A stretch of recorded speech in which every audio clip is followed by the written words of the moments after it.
The morning sun streamed through the tall windows of the Grand Palace Hotel, casting golden rays across the marble floors. In the main ballroom, a woman named Rosa quietly pushed her cleaning cart between the empty tables. She moved with practiced efficiency, her worn sneakers making barely a sound on the polished floor.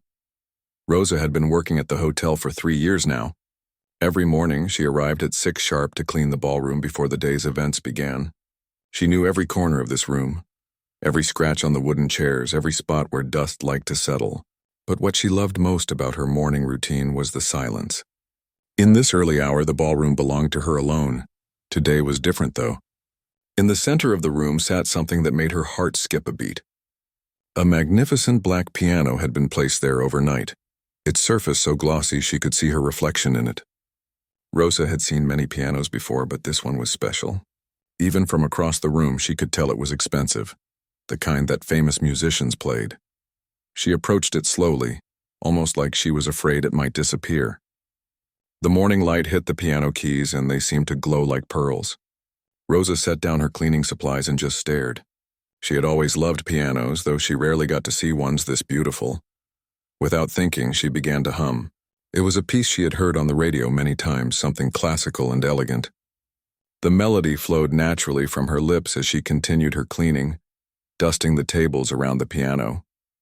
She didn't know the name of the piece, but the tune had stuck with her since childhood. As she worked, Rosa found herself moving to the rhythm of her humming. She picked up chairs and set them down in time with the music in her head. The ballroom suddenly felt alive, filled with invisible melodies that only she could hear. "What is that noise?"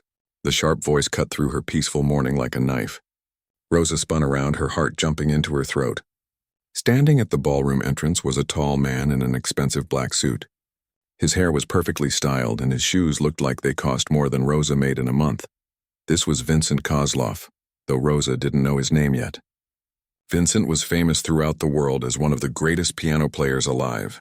He had played for presidents and kings, had won awards that most musicians could only dream of. His concerts sold out in minutes, and people paid thousands of dollars just to hear him play. But Vincent was also known for something else. He was proud, some might say too proud. He believed that real music belonged only to people like him, people who had studied for years in the best schools, people who understood the proper way to play. "I asked you a question," Vincent said, walking into the ballroom like he owned it. "What is that terrible humming? This is supposed to be a professional venue." Rosa felt her face turn red. She grabbed her cleaning supplies and took a step back. "I'm sorry, sir. I didn't know anyone was here. I'll be quiet." Vincent looked at her with cold eyes. He noticed she was still humming under her breath almost without realizing it. The melody she was humming was actually quite complex, a piece by a famous composer that most people wouldn't even recognize. But Vincent didn't think about that. All he saw was a cleaning woman who didn't know her place. "Do you even know what you're humming?" he asked, his voice dripping with sarcasm. Rosa shook her head. "No, sir. It's just something I heard on the radio. I like how it sounds." Vincent laughed, but it wasn't a kind laugh. "On the radio? That's Chopin's Ballad No. 1. It's one of the most difficult pieces ever written. It takes years of training just to understand it, let alone play it." More people were starting to enter the ballroom now. Hotel staff members were setting up for the evening's concert. Some wealthy guests had arrived early to see the famous piano player before his performance. They all turned to watch what was happening. Vincent saw his audience and smiled. He loved being the center of attention, especially when he could show off his knowledge. "Tell me," he said to Rosa, loud enough for everyone to hear, "since you seem to know this piece so well, why don't you play it for us?" The ballroom fell completely silent. Rosa felt dozens of eyes on her and her hands began to shake. "Oh no, sir. I couldn't. I don't know how to play piano." "Come now," Vincent said, gesturing dramatically toward the piano. "You were humming it so confidently. Surely someone with such musical appreciation can show us how it's done." The hotel manager, Mr. Peterson, stepped forward. He could see that Vincent was making fun of Rosa, and he didn't like it. "Mr. Kozlov, perhaps we should focus on your sound check. The concert is tonight and—" "Nonsense," Vincent interrupted. "I insist our friend here demonstrates her musical talents. After all, she seems to think she understands Chopin." Rosa wanted to disappear. She could feel the other hotel workers watching, probably worried they might lose their jobs if this famous man got angry. The wealthy guests were whispering among themselves, some looking embarrassed for her, others seeming curious about what would happen next. "I really can't," Rosa said quietly. "I've never played piano before." "Never?" Vincent raised his eyebrows in mock surprise. "But you hum classical music while you work. How interesting. Well then, this should be educational for all of us." He walked over to the piano and pulled out the bench with a flourish. "Please sit. Show us what 3 years of listening to the radio has taught you about music." The cruelty in his voice was now obvious to everyone. Some of the hotel staff looked angry, but they couldn't say anything. Some of the guests shifted uncomfortably in their seats. Vincent was famous and powerful, and no one wanted to cross him. Rosa stood frozen, her cleaning cloth still in her hands.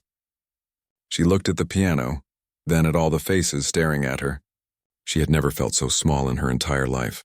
But something strange happened in that moment. As she looked at the piano keys, she heard the melody again in her mind. Not the simple tune she had been humming, but something richer, more complex. It was like the music was calling to her, telling her not to be afraid. Vincent was still smiling his cruel smile, certain he was about to witness a humiliating disaster. The audience waited, some hoping Rosa would find a way to escape this situation, others curious to see what would happen when an untrained person tried to play such a difficult piece. Rosa took a deep breath and set down her cleaning supplies. Whatever was about to happen, she knew this moment would change everything. Rosa's heart was beating so fast she could hear it in her ears. The ballroom felt huge and small at the same time. Huge because everyone was watching her. Small because she felt trapped with nowhere to run. She walked slowly toward the piano, her legs feeling like they were made of jello. Each step seemed to take forever. The black piano grew larger as she got closer, and she could see her reflection in its shiny surface. She looked scared, which made sense because she was terrified. Vincent stepped aside with an exaggerated bow, like he was presenting her to the audience. "Ladies and gentlemen," he announced loudly, "we have a special treat today. Our cleaning lady will now perform Chopin for us." Some people in the crowd shifted in their seats. A few looked uncomfortable, like they knew this wasn't right but didn't know what to do about it. Others leaned forward, curious to see what would happen. A couple of them had their phones out, probably ready to record whatever embarrassing thing was about to occur. Rosa reached the piano bench and stood behind it, not sitting down yet. Up close, the piano was even more beautiful than she had imagined. The keys were perfectly white and black, not a smudge or scratch on any of them.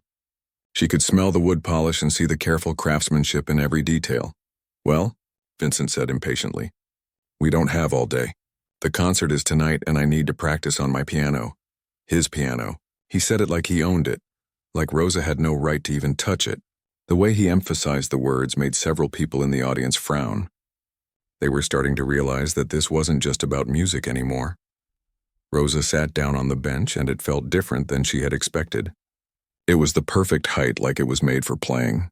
She placed her hands in her lap and stared at the keys. They seemed to stretch out forever in both directions. "I don't think I can do this," she whispered. "Of course you can't," Vincent said with fake sympathy, "but you've already come this far. It would be rude to disappoint everyone now." Mr. Peterson, the hotel manager, stepped forward again. "Mr. Kozlov, I really think we should what?" Vincent snapped. "Let her continue humming while she works. She clearly thinks she knows something about music. Let her prove it." The other hotel workers were gathered near the wall now, and Rosa could see them out of the corner of her eye. There was Luis from maintenance, who always said good morning to her. There was Betty from housekeeping, who had trained Rosa when she first started. There was young David from room service, who sometimes shared his lunch with her when she forgot to bring one. All of them looked worried. They knew what Vincent was trying to do and they wished they could help her. But they also knew they could lose their jobs if they interfered with such an important guest. "Just put your hands on the keys," Vincent said. "See what happens. I'm sure it will be very educational." Rosa lifted her hands and held them over the keyboard. Her fingers were shaking. She had cleaned these same hands 100 times, scrubbed them until they were raw from all the cleaning chemicals she used. They weren't the hands of a piano player. They were rough and calloused, with short nails and small scars from years of hard work. But as she held them over the keys, something strange happened. The shaking stopped. Her hands seemed to know where they wanted to go, like they had done this before, even though she knew they hadn't. "This is ridiculous," someone in the audience whispered. "He's being cruel." "Shh," another person replied. "Just wait and see." Vincent heard the whispers and his smile got bigger. He was enjoying this, enjoying the attention and the drama. In his mind, he was teaching everyone a lesson about knowing your place in life. Some people were meant to clean and other people were meant to create beautiful music. Rosa closed her eyes and tried to remember the melody she had been humming. It came to her clearly, note by note, like someone was singing it inside her head. But it wasn't just the simple tune she had hummed while cleaning. There were other parts too, complex harmonies and rhythms that seemed to appear from nowhere. She opened her eyes and looked at Vincent. He was still smiling, still waiting for her to fail. Behind him, she could see all the people watching, some with pity, some with curiosity, some with anger at what Vincent was doing. "I don't know how to read music," Rosa said quietly. "Of course you don't," Vincent replied. "That's exactly my point. Music isn't something you just pick up from listening to the radio. It takes years of proper training, years of understanding theory and technique." But even as he said this, something in Rosa's expression made him pause. There was a calmness there now that hadn't been there before. She wasn't looking at him anymore. She was looking at the keys like they were old friends. "I may not know how to read music," Rosa said, her voice stronger now. "But I know how it feels." She placed her right hand on the keys, finding middle C without even thinking about it. The note rang out clear and pure in the silent ballroom. It was such a simple sound, but somehow it seemed to fill the entire space. Vincent's smile flickered for just a moment. There was something about the way she had found that note, the confidence in her touch that he hadn't expected. Rosa's left hand joined her right, and she played a simple chord. Then another. The melody she had been humming began to emerge, but it was different now.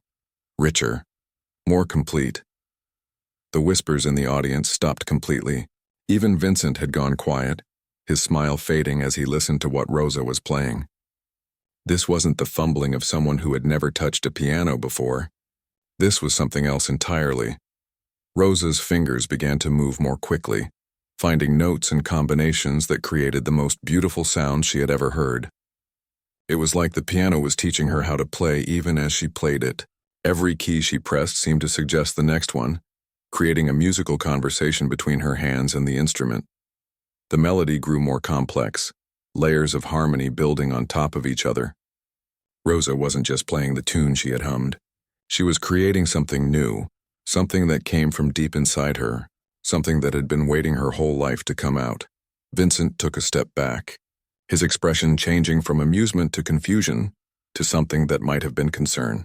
This wasn't going according to his plan at all. In the audience, people were beginning to sit up straighter.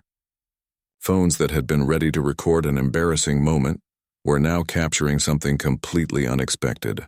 The hotel workers by the wall were staring in amazement, hardly believing what they were hearing. Rosa played on, lost now in the music, unaware of the watching eyes and the changing atmosphere in the room. For the first time in her life, she felt like she was exactly where she belonged, doing exactly what she was meant to do. And Vincent, for the first time in years, felt a chill of uncertainty run down his spine. What happened next was something that no one in that ballroom would ever forget for the rest of their lives. Rosa's fingers found their rhythm, and suddenly the simple melody she had been humming transformed into something magical. The notes flowed from the piano like water, each one perfect and clear. But this wasn't just the basic tune anymore. This was Chopin's Ballade No. 1 in all its complexity and beauty, played with a skill that left everyone speechless. Vincent's confident smile disappeared completely. His mouth actually fell open as he listened to what Rosa was doing. This wasn't possible. Nobody could just sit down at a piano and play like this without years of training. Nobody could interpret Chopin with such depth and feeling without understanding music theory and composition. But Rosa was doing exactly that. Her left hand created a foundation of rich, deep notes while her right hand danced across the higher keys. The melody soared and dipped, telling a story without words. Sometimes it was gentle and sad, like someone remembering a lost love. Sometimes it was passionate and strong, like someone fighting against impossible odds. In the audience, people began to lean forward in their chairs. The whispers stopped completely. Even the hotel workers stopped what they were doing and came closer to listen. Betty from housekeeping had tears starting to form in her eyes. Luis from maintenance stood with his mouth open, forgetting completely about the light fixture he had been fixing. But the most amazing thing wasn't just that Rosa could play the notes correctly. It was the feeling she put into every single one. Vincent had played this same piece hundreds of times in concerts around the world. His version was technically perfect, every note exactly as Chopin had written it. But Rosa's version had something that Vincent's lacked. It had heart. When she played the gentle parts, you could feel the sadness in your chest. When she played the dramatic parts, your pulse quickened. It was like she was telling her own story through Chopin's music. And that story was beautiful and heartbreaking at the same time. Vincent found himself stepping closer to the piano, unable to believe what he was hearing. He watched Rosa's hands move across the keys with perfect technique. Her posture was natural, her timing was flawless. She played some of the most difficult passages like they were as easy as breathing. "This is impossible," he whispered to himself. But it was happening right in front of him, and he couldn't deny it. Rosa reached one of the most challenging parts of the piece, a section that required both hands to move independently in complex patterns. Vincent held his breath, certain that this was where she would finally make a mistake, where the illusion would break and everyone would see that this was just some kind of lucky accident. Instead, Rosa played it perfectly. Not only perfectly, but with an interpretation that was so moving that several people in the audience actually gasped out loud. She made the piano sing in ways that Vincent had never managed even after decades of practice. A woman in an expensive dress near the front row started to cry. A businessman who had been checking his phone put it away and gave Rosa his complete attention. Even the hotel's head chef had come out from the kitchen to see what all the fuss was about, and he stood in the doorway with flour still on his apron, completely mesmerized. As Rosa continued to play, stories began to emerge from the music. You could hear longing in the way she held certain notes just a little longer than written. You could hear hope in the way she let the melody climb higher and higher. You could hear struggle in the dramatic crescendos, and peace in the gentle passages that followed. Vincent realized that tears were running down his own cheeks, and he didn't even know when they had started. In all his years of playing and listening to music, he had never been moved like this. Rosa wasn't just playing Chopin's notes. She was playing her life, her dreams, her pain, and her joy. The piece was building toward its climax now, the part where the melody becomes strongest and most passionate. Rosa's whole body seemed to be involved in the music. Her shoulders swayed slightly with the rhythm, and her face showed the emotion of every phrase. This wasn't just technical skill anymore. This was pure artistry. People in the audience were now openly weeping. Some were recording with their phones, but many had put their devices away, understanding instinctively that this was a moment that couldn't be captured, only experienced. Mr. Peterson, the hotel manager, stood with his hands clasped together, hardly daring to breathe. He had hired Rosa 3 years ago based on her references and work ethic. She had been reliable, quiet, and efficient. In all that time, he had never imagined that she possessed a talent like this. The other hotel employees were looking at Rosa like they had never seen her before. This woman who cleaned their workplace every morning, who always had a kind word and a quiet smile, who never complained no matter how difficult the day was. This woman was a musical genius. Vincent felt something he hadn't experienced in years: humility. He had spent his entire career believing that he was special, that his talent and training made him better than other people. He had just tried to humiliate Rosa because he thought she was beneath him, unworthy of even humming classical music while she worked. Now he was witnessing a level of musical gift that made his own abilities seem ordinary by comparison. Rosa reached the final section of the piece, where the melody returns one last time before the dramatic ending. She played it with such tenderness that it seemed like a gentle goodbye. The notes hung in the air like jewels, each one precious and perfect. Then came the ending po, wordful and definitive. Rosa's hands moved across the keys with complete confidence, building to the final chords that would complete this incredible performance. The last notes rang out in the ballroom, echoing off the high ceiling and slowly fading into silence. For a moment, nobody moved. Nobody spoke.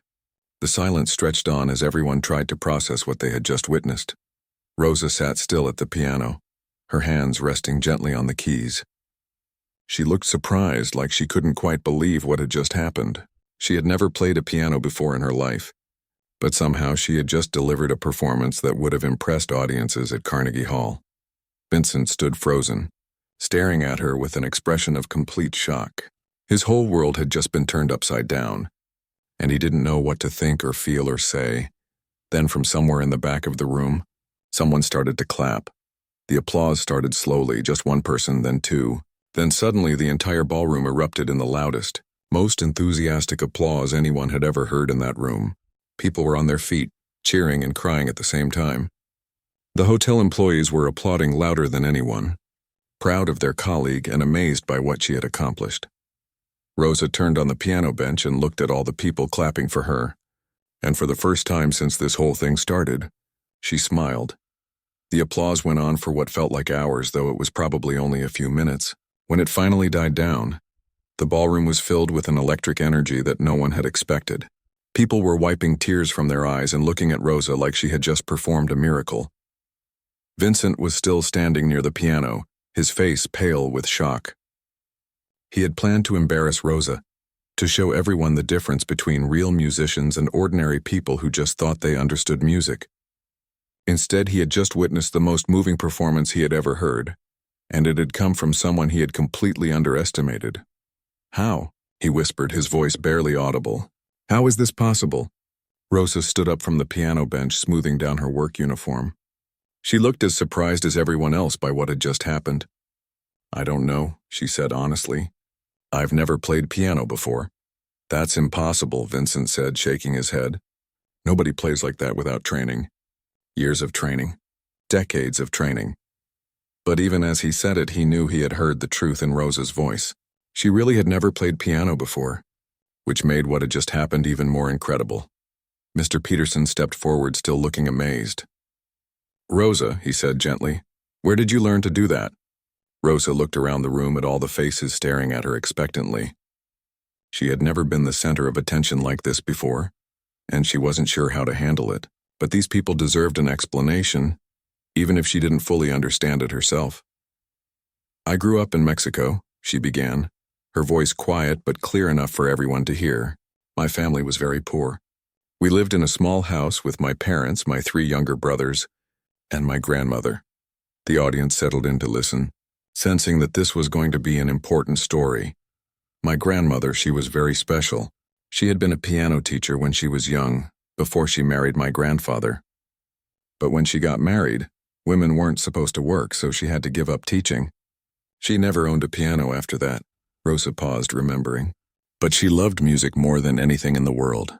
She would sing to us every night these beautiful classical pieces that she had learned as a girl. She taught me to hear the different parts of the music, how the melody and harmony worked together." Vincent was listening intently now, his earlier arrogance completely forgotten. "When I was little, maybe 5 or 6 years old, my grandmother got very sick. The doctor said there was nothing they could do, that we should just try to make her comfortable. She was in bed for months, getting weaker every day." Rosa's voice caught slightly, and she took a moment to compose herself. "During that time, she would call me to sit beside her bed, and she would hum these pieces to me, the same one I was humming this morning, and many others. She would make me close my eyes and listen, really listen to every single note. She would say, 'Rosa, the music is already inside you. You just have to learn how to let it out.'" The ballroom was completely silent. Everyone was hanging on Rosa's every word. She would move my hands in the air like I was playing an invisible piano. She would teach me where each note was, how my fingers should move, how to feel the rhythm in my body. Hour after hour, day after day, she would do this with me. Rosa smiled through the tears that were now running down her cheeks. I thought it was just a game, something to make her feel better while she was sick. I didn't understand that she was actually teaching me to play piano without a piano. She was putting all of her knowledge, all of her love for music, directly into my mind and my heart. Vincent felt his own eyes filling with tears as he listened to Rosa's story. When my grandmother died, I was 7 years old. My family had no money for music lessons, no money for a piano, no money for anything except food and shelter.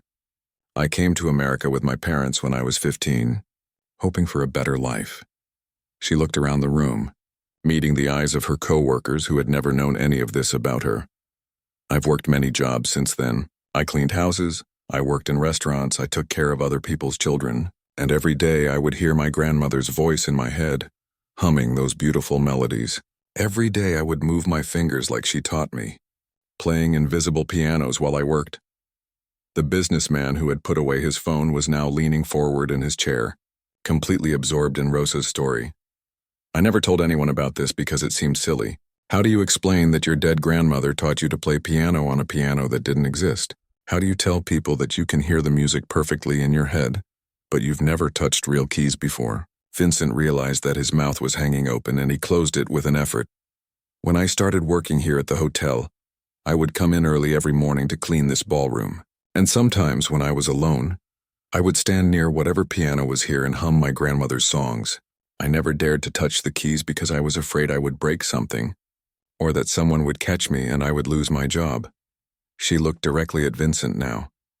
But this morning, when I saw this beautiful piano, and when you challenged me to play, I heard my grandmother's voice so clearly. She said, "Rosa, the music has been waiting inside you all these years. Now it's time to let it out." Rosa wiped her eyes with the back of her hand. I still don't understand how I was able to play like that. I just sat down and let my hands do what my grandmother had taught them to do 20 years ago. It was like she was right there with me, guiding my fingers, helping me share her love of music with all of you. The silence in the room was profound. Even the air conditioning seemed to have stopped making noise. Vincent walked slowly toward Rosa, and when he reached her, he did something that shocked everyone in the room, including himself. He knelt down on one knee in front of her. "I owe you an apology," he said, his voice thick with emotion. "I tried to humiliate you because I thought you were beneath me. I thought that because you clean floors for a living, you couldn't possibly understand real music." He looked up at her with tears in his eyes. "What you just did, what you just shared with us is the most beautiful thing I have ever experienced. Your grandmother gave you a gift that most musicians spend their whole lives trying to find. And you've been carrying it with you all this time, honoring her memory with every note you hummed while you worked." Vincent stood up and turned to face the audience. "Ladies and gentlemen, I have performed in concert halls all over the world.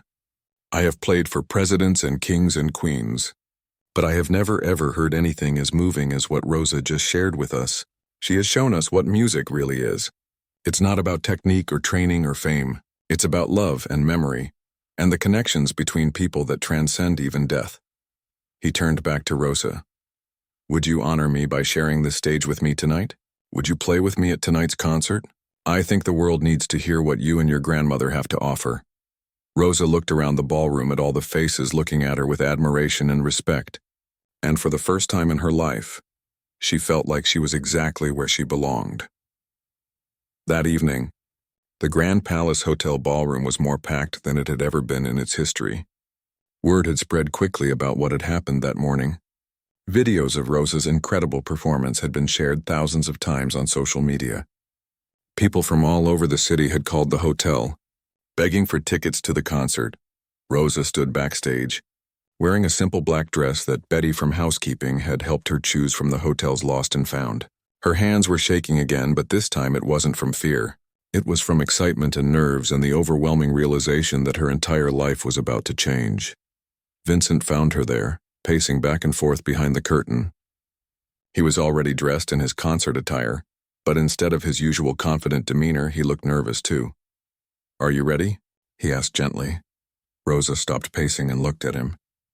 This morning she had been terrified of this man. Now somehow I felt like old friends. "I don't know," she said honestly.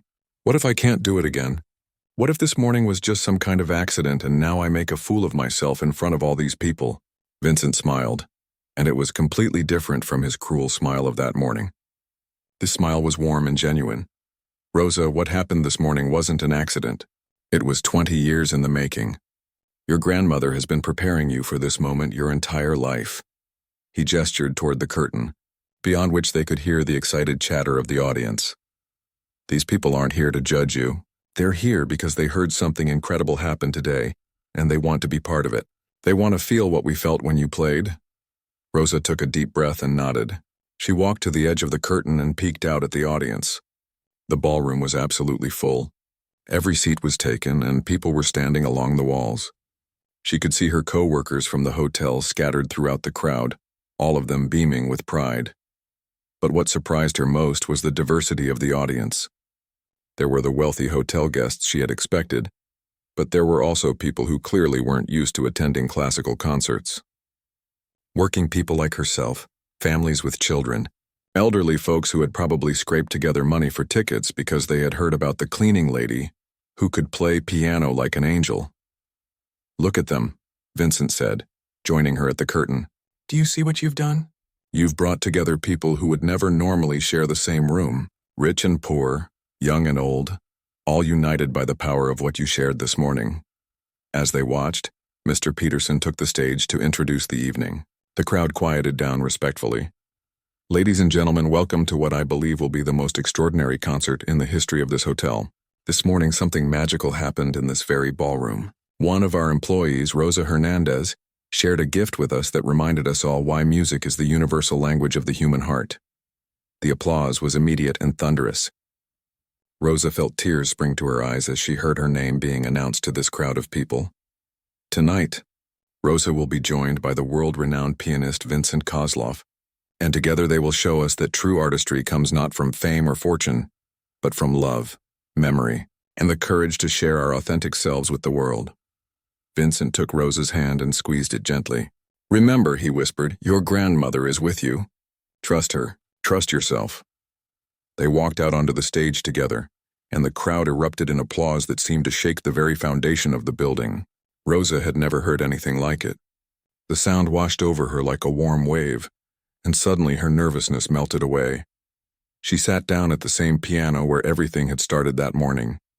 Vincent sat beside her on the extended bench, and they looked out at the sea of expectant faces. "This piece," Vincent said into the microphone, "is dedicated to Rosa's grandmother, who proved that the greatest teachers are often the ones who love us most, and that the most important lessons are often taught not in classrooms, but in quiet moments between people who care for each other." Vincent began to play, starting with a gentle introduction that Rosa had never heard before. But somehow she knew exactly when to join in. Her hands found their place on the keys, and together they began to create something entirely new. They played Rosa's grandmother's favorite piece, but this version was different from what Rosa had played that morning. This was a conversation between two pianos, two hearts, two very different life experiences coming together in perfect harmony. Vincent's technically perfect playing provided a foundation that allowed Rosa's emotional interpretation to soar even higher than before. When she played the melody, he created complex harmonies underneath that made her simple tune sound like a full orchestra. When he took the lead, she added delicate flourishes that enhanced every phrase. But the most beautiful moments were when they played together, their four hands moving across the keys in perfect synchronization, creating music that neither could have made alone. The audience was completely silent, hanging on every note. Some people were crying openly.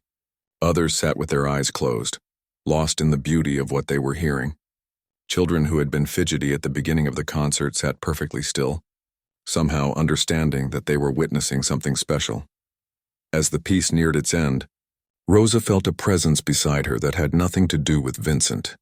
She could almost see her grandmother's hands guiding her fingers, could almost hear her voice humming along with the melody. For just a moment, it was like the three of them were playing together across the boundaries of time and death. The final notes rang out in the ballroom, and for a long moment, nobody moved. Then the applause began, and it went on and on and on. People stood up and cheered. Some threw flowers onto the stage. The hotel employees were applauding so hard their hands must have hurt. Vincent stood up and gestured for Rosa to take a bow with him. As they bowed together, he leaned over and whispered in her ear, "Your grandmother would be so proud." Over the next few months, Rosa's life changed in ways she had never imagined possible. Concert halls around the world invited her to perform. Recording companies offered her contracts. Music schools wanted to study her technique and her story. But Rosa was careful about the opportunities she accepted. She continued working at the hotel part-time because she loved the people there, and because she never wanted to forget where she came from. She used her newfound fame to establish a music education program for children whose families couldn't afford lessons. ensuring that other young people wouldn't have to wait 20 years to discover their gifts. Vincent, meanwhile, found that his encounter with Rosa had changed him as well. His concerts became more emotional, more connected to the human experience. He began incorporating stories into his performances, helping audiences understand that music was about more than just technical skill, but most importantly, he had learned humility. He never again made assumptions about people based on their jobs or their circumstances. He had learned that extraordinary talent can be found anywhere, in anyone, and that sometimes the most profound teachers are the ones we least expect. The story of Rosa and her grandmother's invisible piano lessons became legendary in the music world. It reminded everyone that music belongs to all people, not just the wealthy or the formally trained. It showed that love and dedication can overcome any obstacle, and that the most beautiful gifts are often the ones passed down from one generation to the next. And sometimes, late at night when Rosa practices in her small apartment, neighbors say they can hear two pianos playing instead of one, as if someone from long ago is still there, still teaching, still sharing the universal language of music with anyone willing to listen. The cleaning lady who stunned the world had proven that true artistry isn't about where you come from or what advantages you've had. It's about the love you carry in your heart and the courage to share that love with others one note at a time.